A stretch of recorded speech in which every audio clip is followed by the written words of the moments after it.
안녕하십니까. 증시학도의 TV 시청자 여러분, 투자자 여러분, 독일마을 여러분 반갑습니다.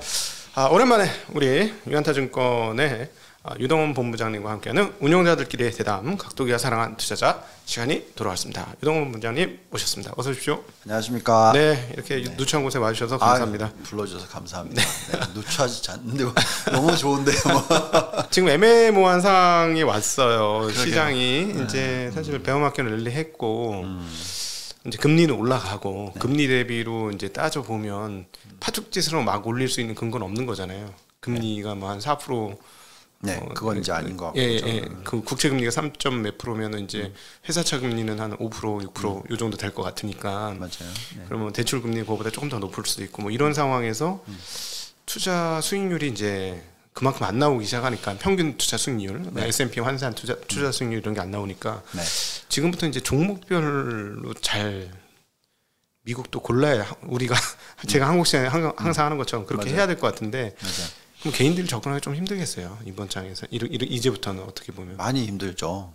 개인 고객분들이 종목들 투자를 좀 집중하시는 편이잖아요. 네. 또 그리고 서학개미들 같은 경우에는 뭐 레버리지를 좀 많이 사용들을 하세요. 항상 보면 1위 하는 게 뭐 속스 3배짜리 또는 뭐 바이오 3배짜리 뭐 아니면 나스닥 3배짜리 뭐 등등 레버리지 좀 많이 활용을 하세요. 근데 이제 그런 분들이 아무래도 이제 우리나라 시장의 어떤 단타 문화라고 해야 되나 단기적으로 수익을 많이 내는 거에 대해서 트레이딩에 대해서 좀 익숙하신 분들이 많을 거예요. 근데 미국도 그렇고 일본도 그렇고 초기에는 금융시장 초기에는 그렇게 단타쟁이들이 그렇게 뭐 리버모어도 약간 그랬었고 대부분 단타쟁이들 있었는데 시장이 이제 시간이 지나고 나면은 문화가 조금씩 바뀌잖아요. 아직까지는 한국은 이제 막 그게 시작돼서 몇 년 안 된 것 같긴 한데 몇몇 사람들은 그렇게 하는데 그 얘기를 하시면 이제 제가 일본 시장 얘기를 좀 해드릴게요. 그러니까 일본이라는 시장은 뭐 아시겠지만은 잃어버린 30년이라는 나라잖아요. 그리고 지수로 보면은 뭐 정말 별 볼 일 없는 시장이 1980년대 후반 이후에 그렇죠. 89년 넘어서 뭐 그러고 나서부터 정말 힘들었잖아요. 근데 일본에서 이 롱숏 전략이라고 해서 헤지 펀드들이 엄청나게 활성화가 됐어요. 그게 바로 종목. 종목 선별을 잘하면 연수익률 낮게는 한 10%대 중반, 높게는 20%대 중반까지 평균 수익률 한 20% 정도를 내는 그런 유명한 펀드들이 상당히 많이 나왔었거든요. 그런 펀드들이 엄청나게 컸어요. 그래서 사실 우리나라도 그런 식으로 좀 종목 선별을 잘하면 그런 시장이 만들어지는 거를 바라죠, 저도. 그렇다고 해서 그러니까 샀다 팔았다 하라는 얘기가 아니에요. 그거는 이제 종목을 잘 골라내는 거고요. 우리나라도 좀 샀다 팔았다가 아니라 종목을 잘 골라내면 그렇게 오랫동안 들고 있어도 수익이 나고 또 종목을 안 좋은 걸 잘 골라내서 예를 들어서 쇼트를 때려 놓으면 주가가 안 올라가니까 올라가는 거는 올라가고 안 올라가는 안 올라가니까 헤징이 되니까 그런 식으로 어떤 제대로 된 어떤 시장을 만들어 줬으면 좋겠는데 지금은 뭐 계속 뭐 공매도 멈춰야 된다부터 시작해서 불공평한 공매도라고 얘기를 하면서부터 그러니까 정말 너무 시장이 개인 투자자들이 접하기에 힘들다라는 거죠. 좋은 종목 골라놔서 샀는데 이게 그냥 휘둘리는 거지.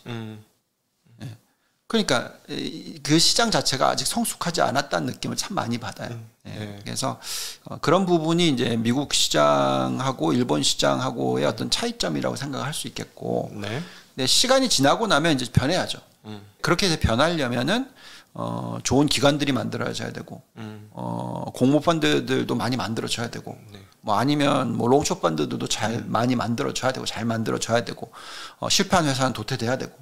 성공하는 회사는 계속 성장할 수 있게 어떤 구조가 만들어져야 되고 그래서 그렇게 좀 빨리 변하기를 바라는데 그게 사실 이런 현재의 상황이 만들어진 거를 생각해 보면 우리나라가 2008년 그 금융위기 이후에 계속 방향성은 단타 위주의 트레이딩 위주의 모멘텀 투자 전략에 이게 거의 십몇 년 흘러왔다는 거죠. 이거를 바꾸는데 저는 시간이 많이 걸릴 거라고 생각해요. 지금 뭐 사실은 기관이 사모펀드가 완전히 죽어가면서 기관에서 공매도 할 수 있는 여력이 없답니다.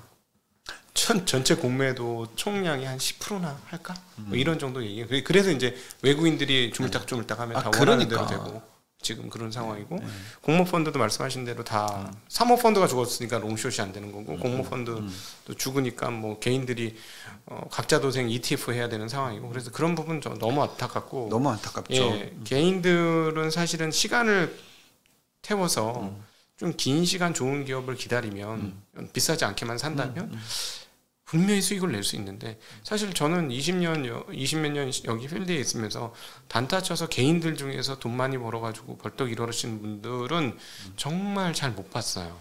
정말 잘 별로 없어요. 별로 없고 전문 투자자들 중에서 있긴 있다 합니다. 있긴 있는데 그렇게 많진 또 않거든요. 제가 아는 그 우리 업계 제가 모건 스탠리 다녔었을 때 아시던 분이 모건 스탠리 나오고 나서 헤지펀드를 만들었었어요. 런칭을 했었어요.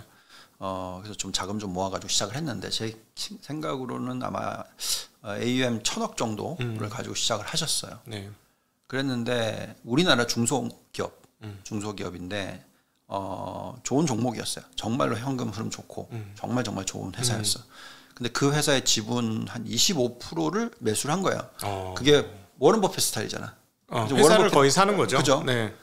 근데 잘못 걸린 거야. 그래서 대주주가 거의 엉망을 만들었어요. 회사를. 네. 회사를 만든 게 아니라 그 지분 25%를 엄청나게 싸게 팔게 만들어 놓고 다시 자기가 대사는. 그러니까 결국 무슨 얘기냐면 같이 가는 세상이 아니었던 거지. 그렇지. 그래서 한국 종목이라는 게 아무리 펀더멘털이 튼튼하다 하더라도 여러 가지 이런 코퍼레이트 가버넌스라고 얘기하잖아요. 그러니까 지배구조 문제에 대한 어떤 정확한 그게 없을 경우에 뭐 없다는 건 아니지만 여러 가지 방법이 있을 경우에는 이런 헤지펀드들이나 어떤 펀드들이 제대로 투자를 해서 장기적으로 수익을 내기가 정말 어렵다라는 거죠.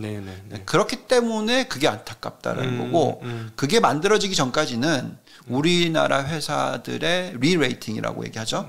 적정한 가치를 받는 게 쉽게 일어나지 않는다라는 거죠. 주주에 대한 상법 개정도 여전히 안 되고 있고 내가 내 사업해서 내가 일으킨 건데 너희들이 왜 그래? 라는 개념들이 아직도 꽤 많으니까 아직도 동업해서 내가 여기까지 남들이 이렇게 도와줘서 남들이 그러니까 우리나라는 따지고 보면 여전히 이제 산업사회에서 올라왔기 때문에 자본에 대한 인식이 여전히 부족한 것 같아요. 또 한 번의 예를 들어드릴까요? 제가 2007년도, 2008년도에 싱가포르에서 헤지펀드 운영할 때 그때 이제 저희가 분석을 해서 가장 우리나라가 좋아 보이는 업종이 자동차다. 그때 막 제가 기아차, 현대차 뭐 미팅 해봤었을 때 이건 정말 이제 한번 리레이팅 제대로 일어나겠구나. 그래서 맞았었어요, 그죠? 잘 갔는데 좀 욕심이 저는 생겼어요. 왜냐하면 이제 그러면은 그 밑단에 부품 회사들이 상당히 매력이 있지 않을까. 쌌어. 굉장히 싸죠. 싸고 그랬었어요. 출장을 회사에서 안 보내줘가지고 그 중소형주 뭐하러 보러 가냐. 대구 달 쏘고 가셨구나. 그래서 제가 제 돈으로 갔어요. 대구 달 쏘고. 가서 거의 한 20군데를 만났어. 막 제가 미팅 어레인지 다 해갖고 개인적으로 한국까지 와서. 근데 20개 미팅 중에서 만족스러운 게 단 한 회사도 없었어. 그렇지.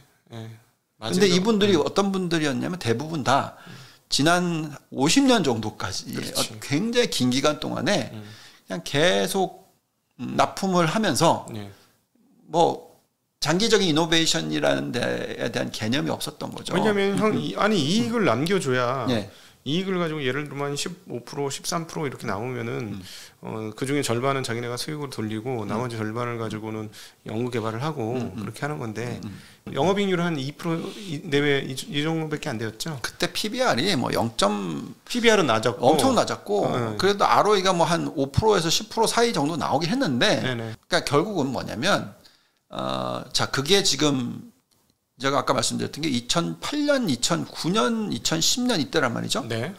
겨우 12년 지났잖아요. 이 회사들 어떻게 되겠어요 지금? 되게 어려워졌겠지. 어려워지는 정도가 아니겠죠.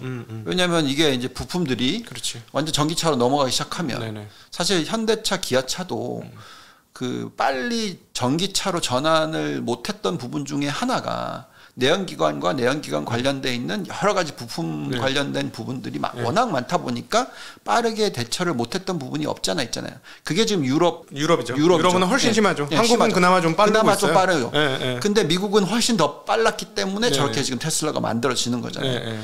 그래서 저희는 그런 부분들이 그러니까 우리가 투자를 하는 데 있어서 환경이라는 것이 항상 이 이노베이션, 그러니까 계속해서 혁신을 일으키면서 여기서 또 주주들이 만족할 수 있는 정도의 어떤 회사가 계속적으로 노력을 하는 모습을 보여주지 않으면 거기에 돈을 태우고 싶은 생각이 안 드는 거죠. 저희 그렇죠. 같은 사람들은. 그렇죠. 그래서 그때는 부품회사는 하나도 못 사겠더라고요. 네. 그러니까 한국은 그 문화가 빨리 이미 이제 사실은 카카오가 대표적인 그런 회사이고 그 이후로 나타나고 작년도에 많이 나타났던 수많은 뭐 이제 쿠팡이 가장 대표적이고 내가 내 손으로 다 맨손으로 일어났던 게 이제 우리가 전쟁 이후에 최근 2000년 내외까지의 흐름이었고 IMF 때 한번 싹 다 조정이 된 거고. 네. 근데 이제부터는 사실 자본이 옆에서 엑셀러레이터 역할을 해주면서 빨리 키울 수 있잖아요, 사업을. 네.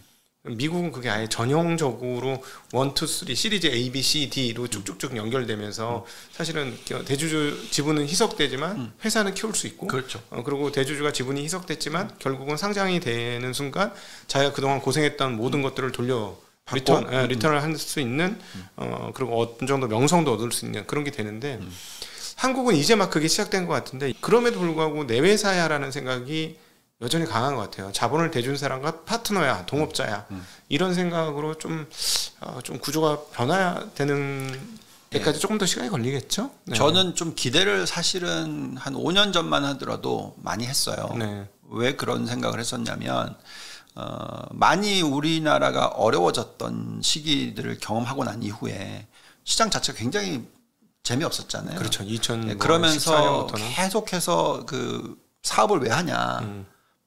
그래서 중소형 회사를 들고 있는 사람들은 대부분 다 회사를 팔거나 뭐 세금 이렇게 많이 내는데 뭐 상속세가 이렇게 많은데 뭐 등등등 이러면서 이제 계속 세법 얘기하면서 사업을 그만두자 뭐 이런 얘기를 하면서 우리나라의 PE가 많이 활성화됐었잖아요. 그래서 프라이빗 에퀴티 펀드들이 이런 중소형 회사들을 인수를 하는 케이스가 많이 생겨나는 것처럼 저는 그때 봤거든요. 그러면 당연히 PE가 인수를 하면 당연히 그 회사는 수익성이 가장 중요할 거 아니겠어요. 그러면서 주주들의 가치 극대화를 하는 모습을 계속 많이 보여줄 거고 더 이상은 오너와 매니저가 같은 회사가 아니기 때문에 미국처럼 변하지 않을까라는 그런 기대를 하시고 있었어요. 지금 현재까지는 근데 5년이 지났는데 변한 게 없어. 제 느낌은. 근데 변하기를 정말 바래요. 그런 이제 PE 회사들이 정말 제대로 키우면서 그런 변화가 일어나면서 정말로 높은 수익률을 안겨줄 수 있기 때문에 그런 자꾸 활성화가 일어나고 회사도 계속 혁신이 일어나고 발전이 일어나고 이런 모습이 되기를 바래요. 근데 이제 제가 생각했던 게 제가 뭘 잘못했냐면 그렇게 변화는 쉽지 않은 거잖아요. 네, 쉽지 않죠. 그래서 너무 빨리 생각한 거지. 그래서 저는 요즘에 맨날 고민하는 거는 내가 급하면 안 된다. 그럼요. 급하면 안 된다. 천천히 생각하고 한국 투자를 할 때 있어서는 어쨌든 간에 올바른 방향으로 뭐 좋은 방향으로 흘러가기를 도모하고 노력하고 열심히 노력을 하겠지만 그렇다고 해서 그게 하루아침에 바뀔 거라고 생각하면서 투자를 그렇게 그렇죠. 적극적으로 하면 안 된다. 그렇죠. 그렇게 보면서 한국 시장을 접근하고 있어요. 네, 맞습니다. 이게 실제로 눈에 보는 것과 실제로 마지막 버튼을 누르는 것과는 상당한 간극이 있어야 되는 게 맞는 언젠가는 워런 버핏 같은 사람이 나올 수 있는 그런 시장이 되겠죠. 그렇게 되면은 뭐 좋은 회사를 20%씩 사고 그 회사가 계속 혁신이 일어나면서 엄청나게 커지는 회사, 코카콜라든 뭐든 그러니까 그런 식의 어떤 우리나라 회사가 만들어지고 그게 우리나라 시장의 리레이팅, 재평가를 받을 수 있는 그런 환경이 만들어지겠죠. 근데 이제 당장 내후년 이게 아니고 10년 뒤, 네. 20년 뒤 예, 정말 저는 그런 모습을 보기를 바라거든요. 네. 그런데 저는 어떻게 생각하냐면 내 시대에 이루어진다고 생각하지 말고 내 다음 제너레이션이 그렇게 최대한 그렇게 할 수 있도록 도와주는 것이 가장 중요한 어떤 역할 중에 하나다.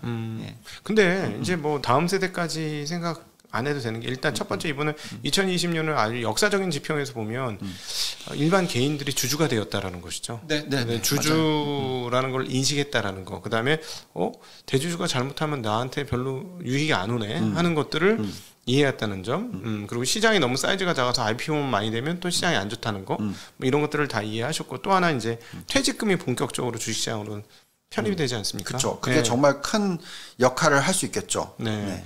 그러면 이제 저는 개인적으로 옛날에 몇 명만 주식을 하면 주식하는 사람들 뭐 투덜투덜 해봐야 뭐 할 건데 이랬는데 이제 정말 국민들 중에 뭐 한 4분의 1, 1,000만이 주주가 되는 이런 사회라면 주주 가치가 중요하다는 인식을 했고 그다음 자기 퇴직금이 투자에 들어가기 시작하는 상황. 앞으로 이제 그 투자 300명 이상의 그 가입자가 있는 곳에는 투자위원회 같은 것이 생겨서 수익률 제고를 위해서 퇴직연금에 대한 그 운용 지시를 하게 됩니다. 그러면 네. 결국은 수익성이 좀 더 높을 수 있는 주식시장이 더 많이 들어오고 그러면 네.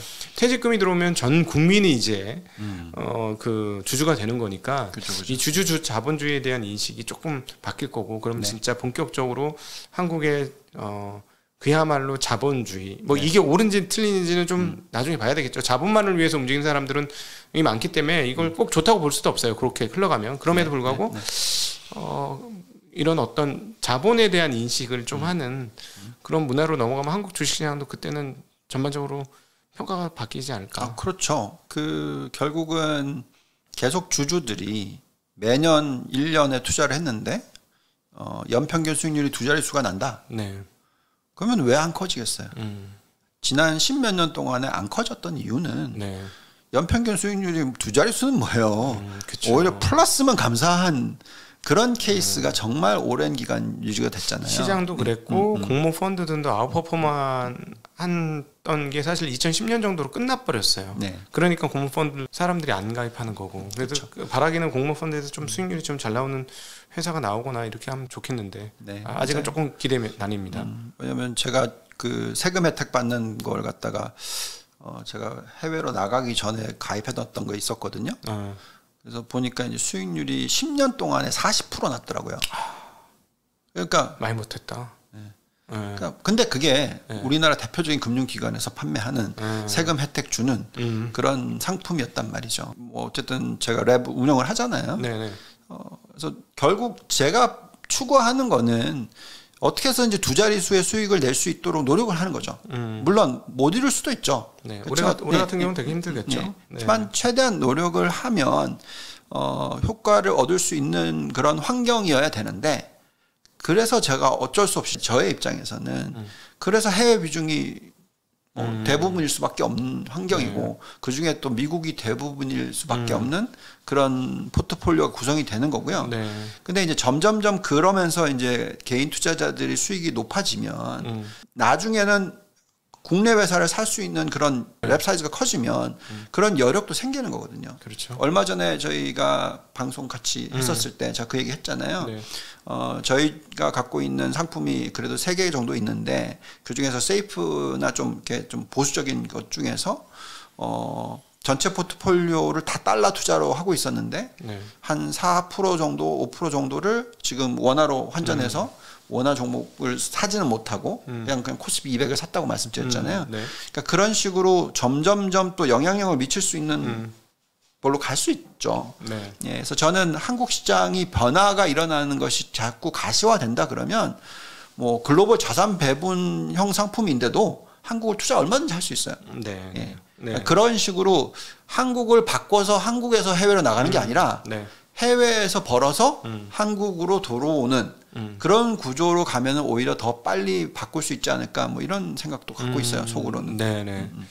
그리고 뭐 사실은 해외 주식 잘해서 돈을 벌면 그게 일종의 수출 역분 아니겠습니까? 제조업 개념으로 본다면. 그리고 또 사실 그 뭐 축하드릴 일이 있는데 미국 시장이 좀 올랐어요. 한국 시장보다 많이 올라서 축하드립니다. 아니, 한국 시장이 미국 시장만큼만 올랐으면 저도 지금 좀 헤헤거리고 있을 수도 있는데 너무 부러웠어요. 그래도 워낙 뭐 잘 운영하시니까. 아닙니다. 절대. 지금 미치고 한장하고 팔딱 뛰겠는데. 그런데 어쨌든 굉장히 어려웠던 두 달을 보내고 아니죠. 두 달이 더 4월달, 5월달, 6월달, 5월달, 6월달이죠. 앞단에 어려웠고 5월달에 괜찮나 했더니 6월달에 엉망이었고 라파엘 보스틱 총재에 힘입어서 갈라고 했다가 완전히 6월달에 박살을 75bp로 인해서 박살이 나고 굉장히 힘든, 특별히 마지막 두 달은 굉장히 힘들게 보내셨어요. 그죠? 수익률도 급격하게 하락했고 거의 대부분의 주식을 보유하지 않았으면 몰라도 했던 사람들은 다 그랬죠. 저는 오히려 그 5, 6, 7월 달이 훨씬 더 마음이 편했어요. 왜 그러냐면 예측 가능한 시장의 움직임이었거든요. 저의 입장에서는. 작년 11월 말부터 쭉 4월까지 쭉 빠졌었을 때는 저희가 예측한 것보다 훨씬 먼저 깨졌고 빠지기 시작했고 또 빠지는 폭도 예상보다 훨씬 더 컸기 때문에 대부분의 수익률이 손실이 났던 부분이 그 12월 달, 1월, 뭐 2월 이때였어요. 그래서 연초 대비해서 뭐 정말로 힘들었던 게 그 4월 말까지였고요. 5월 달에 상당히 많은 부분의 수익률이 회복이 됐었고 그때 반등했을 때요. 그리고 나서 6월 달에 또 다시 깨졌잖아요. 근데 그 하락폭이 5월 달에 올라간 폭보다 낮았어요. 그래서 저점이 높아진 거죠. 그리고 이제 7월 달이 이제 그 고점을 다 뚫고 올라가는 모습이 나왔고, 뭐 어쨌든 뭐 그게 이제 환율의 영향도 있고 뭐 여러 가지가 있는데 어쨌든 기본적으로는 상대적으로 S&P보다는 훨씬 높은 수익을 올리고 있고 나스닥보다는 훨씬 높은 수익률을 올리고 있는데 중요한 거는 그런 흐름이 나타났었을 때 종목들이 움직이고 있고 좋은 종목을 골라놨더니 수익이 난다. 이건 시장이 베어마켓으로 간 게 아니에요. 그러니까 베어마켓의 랠리라고 저는 생각을 하지는 않아요. 그러니까 물론 그 베어마켓 랠리라는 것이 개념적으로 도대체 어떻게 뭐 정의를 내려야 될지는 모르겠으나 보통 경기 침체가 일어나서 하락장이 나타나면 평균적으로 한 11개월에서 한 13개월 정도 빠진단 말이죠. 그러면 지금은 사실 6, 7개월 빠진 거잖아요. 여기서 끝났다. 그러면 그건 베어마켓 랠리가 아니죠.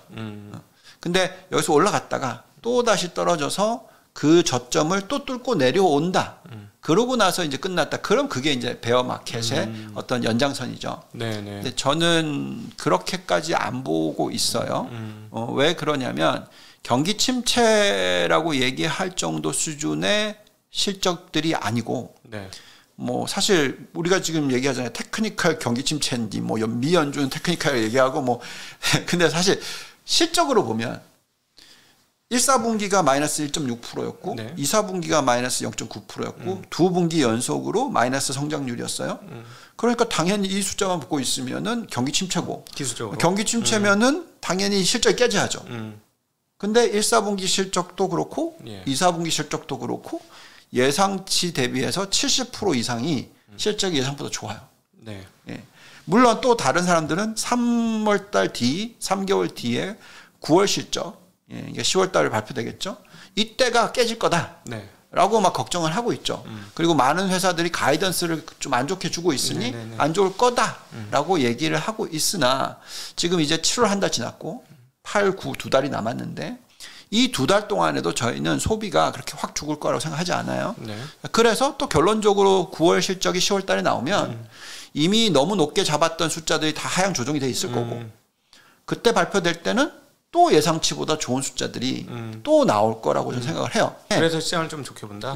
근데 저는 궁금했던 건 사실 시장 전망보다는 그 힘든 그 고통의 구간에 어떻게 지내셨는지, 어떻게 마음 관리를 하고 몸 관리를 일은 열심히 하시는 분이라는 건 알고 있어요. 그러니까 뭐 토요일 날도 나가서 일하시고 뭐 사실 다른 취미도 별로 없으시잖아요. 뭐 골프를 치시는 것도 아니고 뭐 저처럼 자전거를 타는 것도 아니고. 살도 좀 많이 빠지신 걸로 아는데 이번에. 네, 뭐 처음에는 이제 신경을 많이 써서 살이 빠지기 시작한 거고, 근데 이제 그 이후에는 이렇게 힘들 때 더 식단 관리 좀 하자. 네, 그래서 이왕 빠지는 거 가속도 좀 붙여보자. 네, 그래서 이제 탄수화물은 저녁 때 안 먹고, 뭐 제가 술은 끊은 건 아시잖아요. 2년 동안에 뭐 술을 안 먹었으니까 탄수화물까지 끊으면 진짜 살이 확실히 빠지거든요. 그렇더라고요. 그렇게 했고 점심 때는 그냥 샐러드 먹고 그리고 거의 대부분의 저의 시간은 방송하는 거 이외에는 거의 뭐 종목 들여다보고 분석이에요. 그래서 월요일부터 토요일까지는 똑같아요. 일요일 날 하루만 이제 교회 가고 이제 쉬고 좀 이런 거고 특히 저한테는 저희 본부는 토요일이 중요합니다.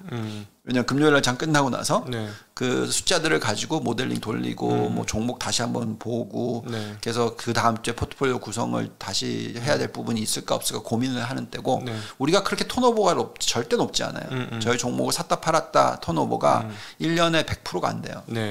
그래서 굉장히 종목 위주로 가는데 근데 저는 사실 그게 더 재밌어요. 그러니까 종목을 분석을 하면서 이 종목이 나 이렇게 예상을 했는데 예측 가능한 대로 흘러갔을 때에 받는 그 희열이 골프에서 홀인 원 한 거보다 훨씬 더 높을 거라고 저는 생각하거든요. 홀인은 아무나 하는 거 아닙니까? 그러니까 물론 당연하겠죠. 그래서 제가 그 공들인 시간 대비해서 저는 항상 뭐라 그러나 효율성을 정말 중요하게 생각하거든요. 시간 낭비하는 걸 정말 싫어하는 스타일이에요.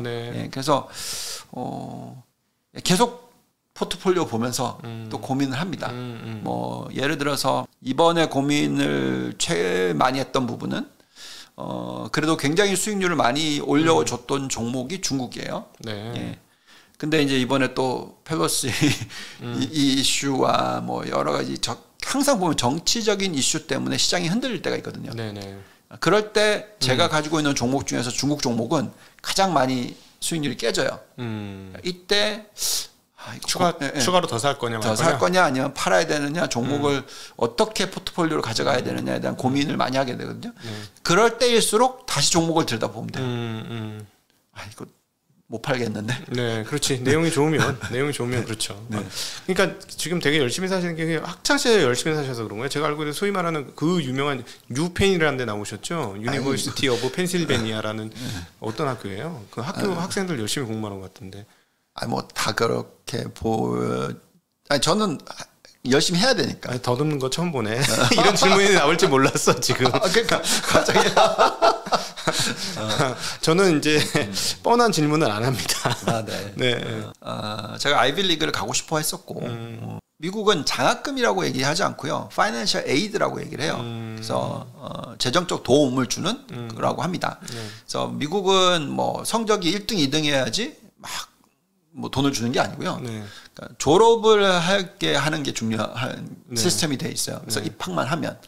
그래서 이제 블라인드라고 해서 입학이 되고 나면 이 사람의 재정이 어떠냐에 따라서 장학금이 나오고 안 나오고가 돼 있어요. 근데 이제 정해진 거는 있는 게 뭐냐면 학점이 어느 정도 이하로 떨어지면 안 나와요. 그래서 어쩔 수 없이 제가 공부를 하고 있었던 게 그 월튼의 상대랑 그다음에 엔지니어링, 바이오 엔지니어링을 같이 공부를 했었거든요. 그러니까 보통 한 학기에 4과목을 들어야 되면 저는 한 학기에 6과목을 들어야 되는, 그러니까 한 배 반 정도를 해야 되는. 그래서 1학년 때 성적이 갑자기 훅 떨어졌어요. 못 따라가는 거지. 힘든 거예요. 그래서 그때 공부를 열심히 할 수밖에 없죠. 힘들었어요. 그리고 그나마 이제 그 이후에 다시 다 올려놨는데, 아무튼 그런 과정이 저한테는 소중했기 때문에 노는 거를 당연히 놀기는 놀지만 그래서 효율이 정말 중요해요. 아니 근데 그렇게 이제 그 미국 출신들, 월가 출신들도 보고 그러면 조금 뭐랄까 너무 공격적인 게 아닌가. 돌격 앞으로. 공격적? 어떤 게? 돌격 앞으로.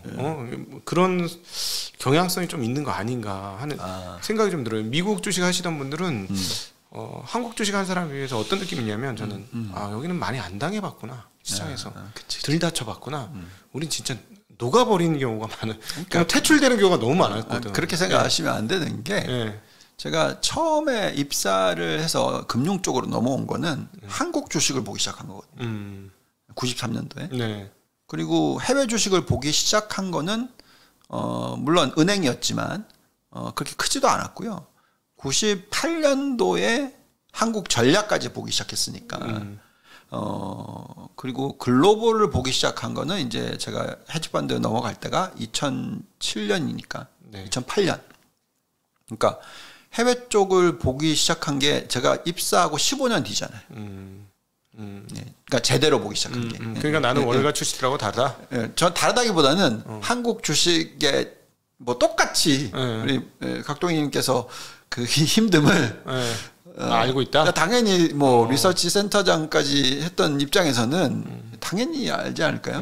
그 뭐 여러 번의 이벤트들이 있어요. 네. 뭐 흔히 말하는 뒤통수 얻어맞은 케이스들도 참 많고.